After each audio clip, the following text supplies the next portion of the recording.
আজকে শিক্ষিত বেকার, অশিক্ষিত বেকার। আর এই বেকার, শিক্ষিত অশিক্ষিত তরুণদেরকে নিয়ে এক ধরনের রাজনীতিবিদরা তারা খুব মজা পায়। তাদের দলীয় কর্মী এবং তাদের অন্তর্নিহিত যে কুৎসিত চেহারা, এটা বাস্তবায়ন করার জন্য তারা এই মেধাবী তরুণ এবং যুবকদেরকে তারা কাজে লাগায়। তা আমরা খেলাধুলাকে সবসময় উৎসাহিত করি। মন মানসিকতার বিকাশ, দৈহিক, বিশেষ করে আমাদের এই জীবনের সবচেয়ে বড় বাহন হচ্ছে আমাদের দেহ। এই দেহ যদি সুস্থ থাকে, মন যদি ভালো থাকে, তাহলে আমরা যা করতে চাই আল্লাহর ইচ্ছায় সেটা আমরা করতে পারবো। কিন্তু যদি আমার শরীর খারাপ হয়ে যায়, আমি খুব অল্প বয়সে যদি আমি রুগ্ন হয়ে যাই, আমি যদি আমার জন্য অসংখ্য রোগ ব্যাধি আমার শরীরে দেখা দেয়, তাহলে আমার জীবন চলাটাই একটা আমার জন্য বোঝা হয়ে দাঁড়াবে। সেই জন্য খেলাধুলা, সুস্থ বিনোদন এবং এই জাতীয় যে কাজগুলো আছে আমরা সবসময় এটাকে উৎসাহিত করি। তোমাদের আজকের খেলা আমাদেরকে উজ্জীবিত করেছে। আগামী দিনে এ জাতীয় আরও অনেক আয়োজন হোক এবং এই আয়োজনের পাশে আমরা থাকবো ইনশাআল্লাহ। তোমাদের সবাইকে এই ধরনের সুন্দর আয়োজনে এবং সুন্দর ভূমিকার জন্য, বিশেষ করে জুলাইতে এই প্রাইভেট বিশ্ববিদ্যালয়ের যে 26 জন তরুণ মেধাবী ছাত্রের জীবন চলে গিয়েছে, এটা আর কেউ ফেরত দিতে পারবে না।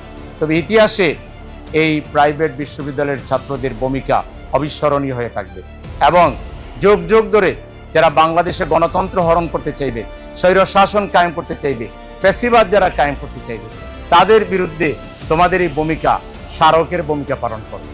যারা এই স্বৈর শাসক হতে চাইবে তারা তখন মনে রাখবে যে তরুণরা এর জন্য জীবন দিয়েছে। ফ্যাসিবাদ এবং স্বৈর শাসন এখানে সহসাই কেউ আর চালু করতে পারবে না, যদিও ভিতরে ভিতরে অনেকের খায়াস আছে। তোমরা জানো যে জুলাই যে চার্টারটা হয়েছে, এই চার্টারের অনুচ্ছেদ 8 তফসিল 1 অনুযায়ী যারা পার্লামেন্ট মেম্বার হবেন, প্রথমে তারা সংবিধান সংস্কার পরিষদের শপথ নেবেন, তারপর এটা গণতান্ত্রিক সংবিধান তারা রচনা করবে। ফ্যাসিবাদ এবং স্বৈর শাসন যাতে ফিরে না আসে তারা এর বন্দোবস্ত করবে। কিন্তু আমরা দেখছি বর্তমান ক্ষমতাসীনরা তারা এটা বেমালুম ভুলে গিয়ে তারা এই শপথ নেন নাই। তারা জুলাই চার্টারের এই ধারাকে, এই অনুচ্ছেদকে সুস্পষ্টভাবে লঙ্ঘন করে শুধুমাত্র পার্লামেন্ট মেম্বার হিসেবে শপথ নিয়ে তারা সংশোধনের নামে কিছু জোড়াতালি দেওয়া কাজ করছেন। বেসিক যে সংবিধানের সংশোধনটা দরকার ছিল, এটা হলো বিচার বিভাগের পৃথকীকরণ, একটা ছিল গুম কমিশন, একটা ছিল দুর্নীতি দমন কমিশন, একটা ছিল মানবাধিকার কমিশন। এই সবগুলোকে তারা বিলুপ্ত করে আবারও সেই পুরাতন বন্দোবস্তকে তারা কায়েম রাখার জন্য চক্রান্ত এবং ষড়যন্ত্র করছেন। আমরা জিজ্ঞেস করতে চাই, তোমাদের যে বন্ধুরা জীবন দিয়ে চলে গিয়েছে, তারা যে শাসন বাংলাদেশে চেয়েছিল সেটি ছিল সুশাসন, দুঃশাসন নয়। তারা চেয়েছিল অর্থনৈতিক মুক্তি, তারা চেয়েছিল তৃণমূল থেকে সর্বোচ্চ পর্যায় পর্যন্ত দুর্নীতি বন্ধ হবে।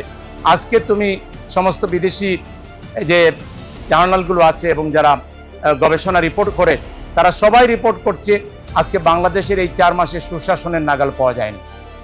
দুর্নীতি আরো ব্যাপক আকার ধারণ করেছে।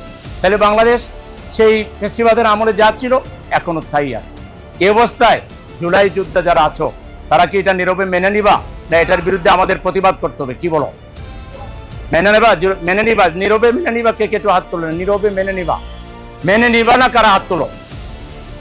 এটার বিরুদ্ধেও যদি আমাদের প্রতিবাদ করা লাগে, তাহলে সেই প্রতিবাদে তোমরা অংশ নিতে রাজি আছো তো ইনশাআল্লাহ?